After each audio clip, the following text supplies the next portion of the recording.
The following is a Live the Dream Media production.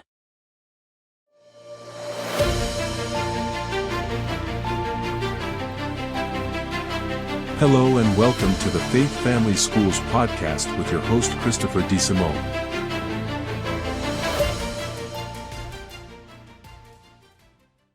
All right, everyone, welcome back to the latest episode of Faith Family in Schools, where we're trying to have discussions with people who can tell us maybe where we went wrong in the last 50 years on faith, family, and schools, but the people who are trying to make it better. And for all of you who say, hey, dude, what happened to my country? Well, it's been happening for 50 years. It just didn't happen in the last 5 years. And so we're going to keep talking about this. And when it comes to schools, it's something where we're going to keep hitting this harder and harder as we move through. So I'm thrilled to have joining us from the great state of West Virginia is our Vice President of Yes Every Kid Foundation, Michael Donnelly. Good morning, sir. How are you? Chris, great to be with you and everybody listening. So tell us, for the folks who've never heard of a Yes Every Kid Foundation, what is it? What is it? And or as Arnold Schwarzenegger would say, what is it and what does it do? Wow, that's a great question, Chris. Thank you so much for inviting us to be part of your podcast here. Yes Every Kid Foundation is a fairly new actor in the world of education freedom. We call it education freedom. Some people call it school choice. But what we do really is we advocate for policies and people. We see a future where families are empowered with more options so that children can have individualized learning experiences that meet their unique interests and needs. And Chris, I'm a homeschooling parent of 7. So I know what it means to provide an individualized learning experience for kids. And we want every kid in America to have that opportunity. So that's what we're all about. So as a homeschooling dad of 7, and you look very young for your age. You're very kind. When did Keep talking. What year was it when you first started homeschooling? What year was that? Yeah, so that would have been we started having children in 1997. So our oldest was born in 97. I'm actually a grandfather as well. And we started homeschooling. I mean, some people say you homeschool from birth. So 1997, we actually started the formal, quote unquote, formal process, if you want to call it that, probably when we started teaching our oldest to read, which was probably when he was about 3. So call it 2000. So what does the state of homeschooling look like when your kid was 3 to right now in 2023? What's the difference between now and then? Well, personally, and if you look around the country, so there's a whole lot more homeschoolers today than there have ever been, as in case you didn't notice. There's about 4 to 5 million homeschooling families now in the United States of America. I used to work for the world's largest homeschooling advocacy organization. I was a senior counsel and a global advocate for homeschooling at the Homeschool Legal Defense Association for many years. And so it's exciting for me to see how homeschooling has grown. Personally, I think it's never been easier to homeschool, maybe never more important for families to homeschool because of, maybe people are dissatisfied with what's happening in various education systems. For me personally, I think I look back and I say, you learn a few things over the decades. And, we didn't really know exactly what we were doing back then. We just knew we had to do it. We figured it out. I think it worked pretty well. We've got 4 kids, 3 have graduated from college. Our 4th is in college. We've got 3 at home who have very promising academic futures ahead of them if they choose academic. But, we don't push college. We push, you do what you do, you do where God has called you. You do what you feel you're called to do. That's what we are trying to do. And I think if I could go back and do it again, I think I'd be doing more of that than trying to figure out, okay, we got to do math and we got to do this and we got to do that. I think I'd be a lot more laid back. There's more support system out there for the homeschooling parent than there's ever been before, right? Absolutely. I mean, there are so many options, so many curriculums, you can have a whole curriculum. You can pick this math class. You can pick this history class. People are coming together in co-ops. And it's expanded, Chris, and I'd love to talk about this. It's expanded so far beyond homeschooling now. And I think homeschooling has provided a really strong foundation for what we're seeing now, which I would call a new education freedom movement, where parents and educators are coming together in all kinds of unconventional, innovative ways, micro schools, learning pods, learning collaboratives, homeschool co-ops. You've got people starting micro schools out in the woods. You've got people doing it in the desert. You've got them in civic centers and churches all over the place. People are just starting things. So so to me, what I think of a micro school is the fact that I have 10 parents hire a teacher, right? They're using ESA money. We call them empowerment scholarship accounts, and I'm in Arizona, right? And then they basically have that teacher teaching their 10 kids. Is that a micro? Am I close to a micro school? Well, you can call that a micro school. I think lots of people, you can have ESA funding or non-ESA funding. I mean, people call micro school whenever or wherever. In fact, so I work with an organization as part of a philanthropy community called Stand Together, and one of the entities in that community is called VELA, the VELA Fund, and they actually are like a venture capitalist for innovative educational founders. And they did some research. They have a report called the VELA Open for Business Report. And what they found is that most micro schools do not use government funding. In fact, in most states, there are a lot of these ESAs that are kind of rolling out in different states, but it's still pretty small. And Arizona was one of the leading places where that started about 13 years ago or so. So it's more mature than most places, but most places don't use the government money. People are just so hungry for something that's individualized, smaller, that respects the dignity of kids, which, the big box solutions, top down, one size fits all, command and control doesn't really respect the individual dignity of kids. People are hungry for something different, and they're paying for it. And you know what? It doesn't cost a lot when you have a little small learning environment with one teacher or a few parents coming together. It doesn't cost a lot. I assume the dreaded lockdowns of Corona really burst the dam for educational freedom. Is this an accurate statement? I think so. I think, that just opened people's eyes in a couple of ways. Number one, I think for a lot of people, they saw what they never saw before, what was happening in the schools, number one. Number two, I think they saw what we homeschoolers knew for many years, which is you really don't need a credentialed, formally educated professional for kids to learn, because kids are natural learners, and parents care about their kids, and other people care about their kids too. And when families come together around this idea of let's figure out what works for these kids, we figure it out. It can happen. We can trust each other, trust our fellow citizens to figure it out. We need to do more of that. So one of the things I was interested in when we talked earlier and then looking at your site, so parents, but it's like, but also as part of educational freedom is the entrepreneurs have to be enabled to make this happen. And that was something that really grabbed my attention from reading about Yes Every Kid Foundation, was the support for entrepreneurs. So I was part of a charter school here in Arizona we have about 6 or 7 locations, classical ed model. A friend of mine was the guy who really was the spearhead of it. But we always got into that discussion of what is the sweet spot and how the environment that's attractive for entrepreneurs to do charter schools or schooling systems. So talk about the entrepreneurial side of this, because of course the teachers union people listening to this right now are having a seizure talking about these nasty entrepreneurs trying to fix education. So let's talk about the environment for entrepreneurs, for them to survive and thrive, and then also how you guys help. Well, Chris, I'll tell you, the teachers unions people who are listening right now, a lot of them, especially if they're listening to your podcast, want to be education entrepreneurs. That's true. Okay. And I'm talking to them right now. This is for you. If you're frustrated with what's going on in the top-down command and control, one-size-fits-nobody system, there is a new world out there, and it's ready and needs you. So check it out.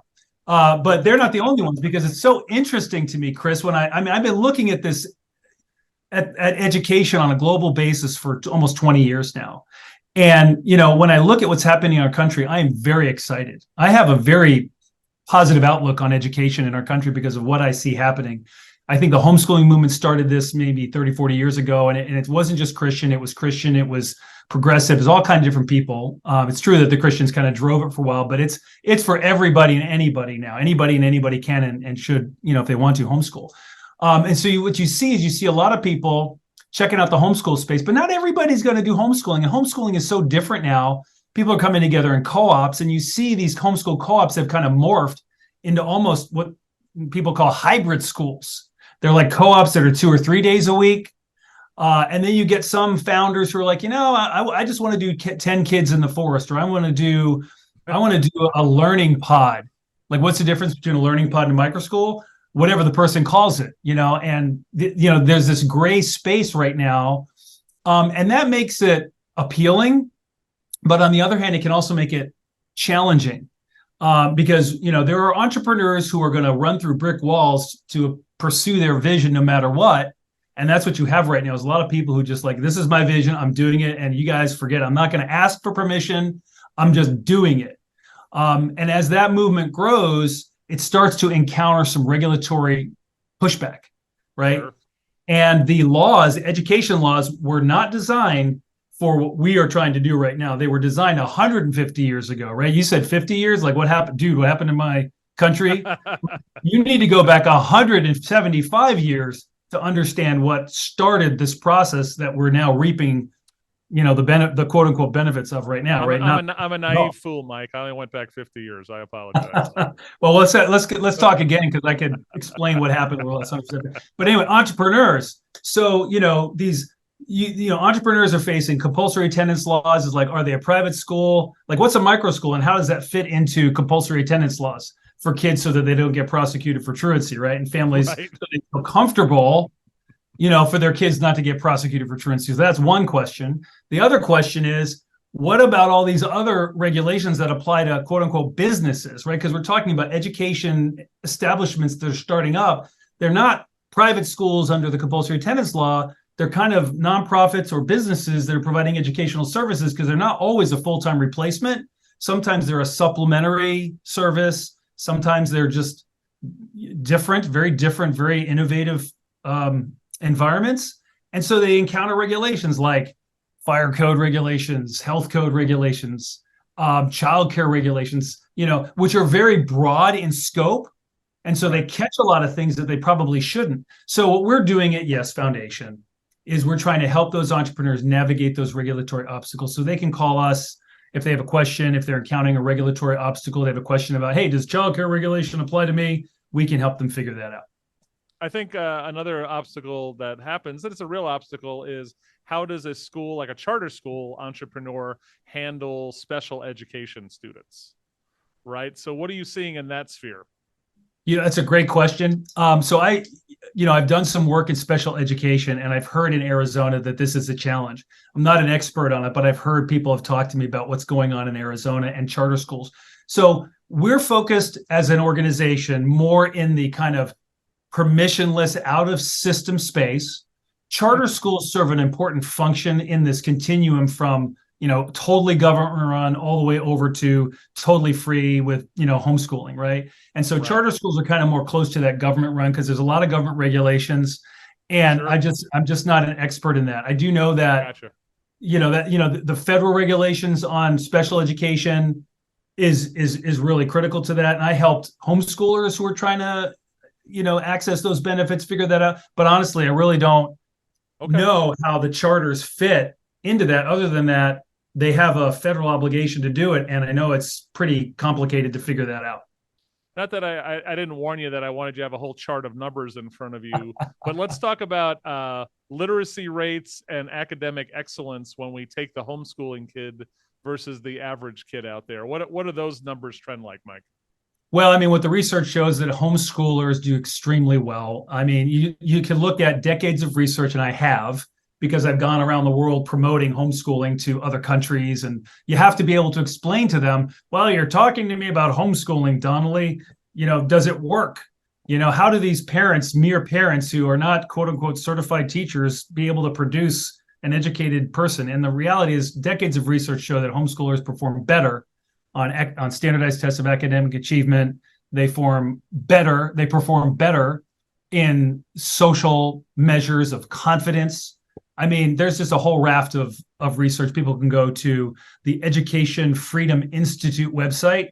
They'll find a sort of a literature review by Dr. Lindsay Burke from the Heritage Foundation. who looked at all of this research, and she basically said it all says homeschoolers do better than either private or public school students. So what about there's always that criticism of homeschool kids about socialization, right? That there's some sort of weird introverted freak that's going to be the next militia leader. What what does Mike Donnelly say to those critics on that idea?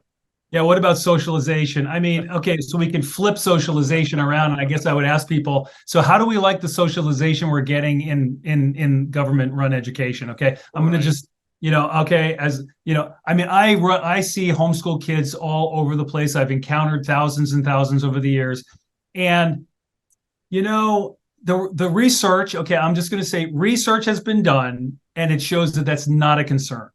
I can also say, look, anybody who's listening right now has encountered the homeschool kid. And what most people say is, I want my kid to be more like that kid, who's polite and respectful. They definitely seem more mature. They also seem more mature for their age, is what I mean, listen, come on, let's talk about let's talk about reality here. Do we want our kids to be able to swim in the real world? That's what homeschooling is. Homeschooling is parents working with other families, not all of them, but many of them, most of them. They interact within families of different age groups. They interact within their co-ops with different kinds of kids. There's a lot of diversity in homeschooling. And let's just compare it to the other model, okay? Like, what's more real world? Sending a kid, putting a kid on a yellow bus, sending him into a, fenced in, security guarded, locked down school where there's 30 of them of all the same age with one adult for 8 hours a day or 6 hours a day, or homeschooling. Like, a yellow bus doesn't come pick me up to bring me to work, right? When I go to work, my boss isn't telling me, turn to page 23 and here's your assignment for the end of the day. That's not the future. And so I feel like homeschooling is like preparing kids better for the future than that form when it comes to socialization. That's just me. Well, and technology is on your side, right? As we move through here, right? In relation to homeschooling, that you have more access, freer access to everything on the planet right now.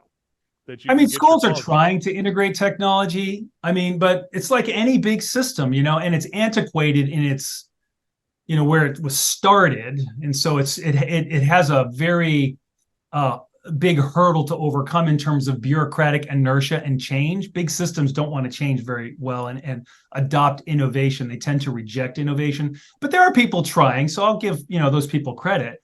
But when you're talking about micro schools, learning pods, hybrid schools, these little nimble engines of creativity, families adopting different kinds of technology. You're absolutely right. Look at Khan Academy.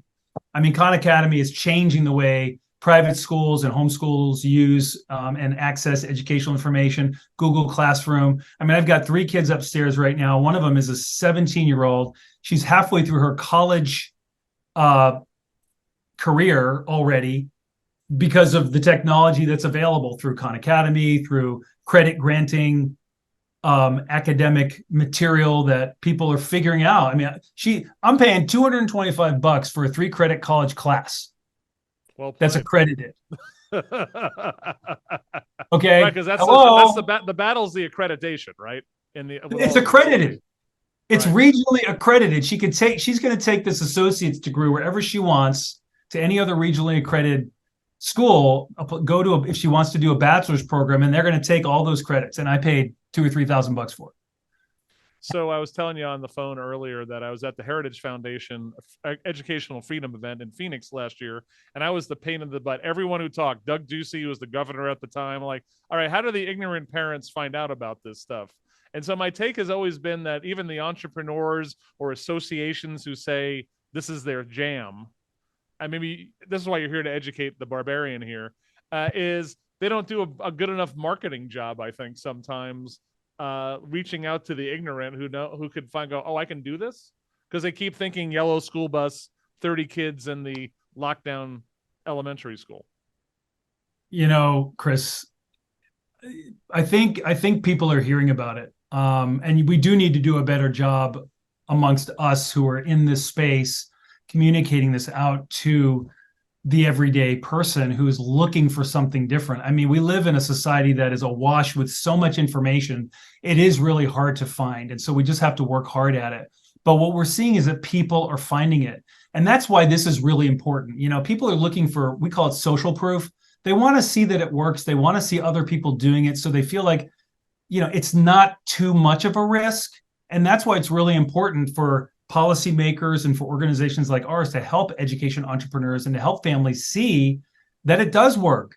I mean, look, I'm a homeschooling parent. I mean, there are 5 million homeschooled kids in the United States today. And it means there's been millions and millions over the years. They go to college, you know, they join the military, they get jobs there, they go to work. It works. Homeschooling doesn't break your kids. And sending your kid or figuring out how to create a micro school or a learning pod or a hybrid school, that's not going to break your kids either. Your kid is going to be able to get a job. They're going to be able to go to college. And organizations like ours are going to help figure out how to translate that and help you and the entrepreneurs starting up these learning environments to, you know, to navigate that. You know, that's what we want to do. We want to do that. And so try it.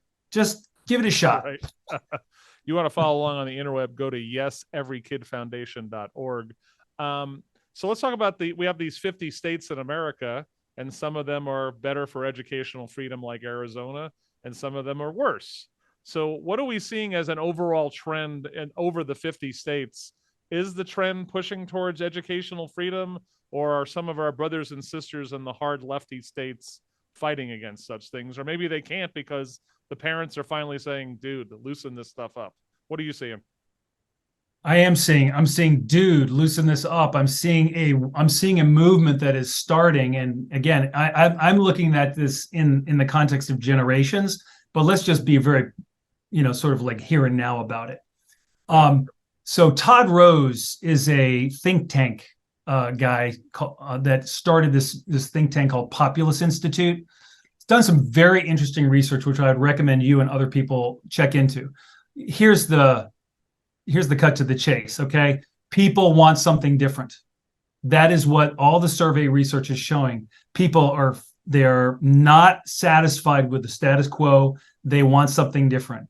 And that is exactly what we're seeing. We're seeing this in state after state. In this last legislative session, you had states, about 9 or 10 states, adopting ESAs, which you guys have had those in Arizona. And that's just one indicator, okay, of looking at different ways that you can empower parents with more options, if you want to call it that. Okay. Was there a state that surprised you that's moving a little bit that way?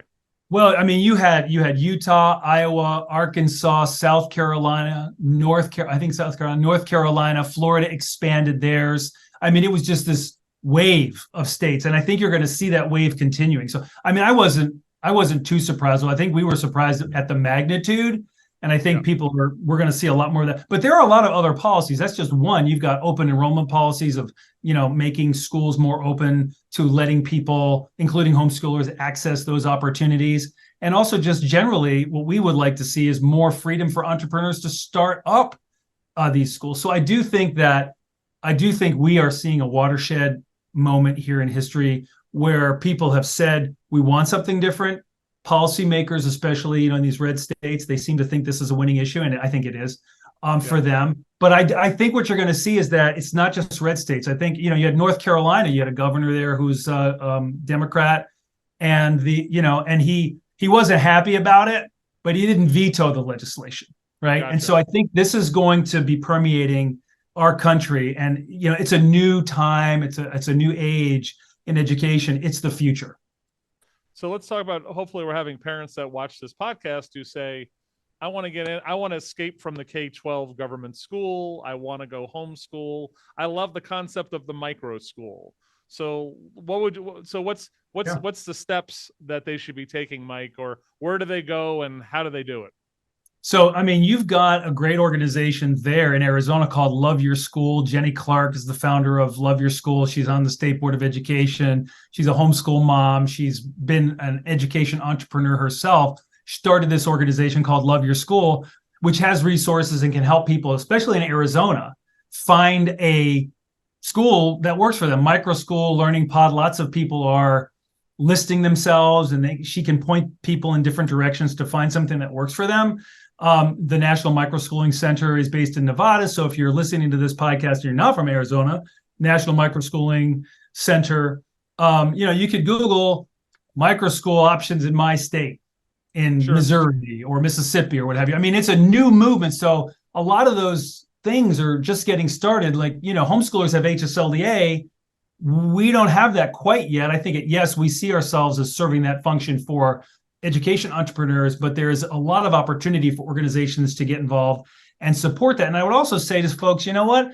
If it's not happening in your neighborhood, it's not happening in your community, in your family, your group of friends, you start it.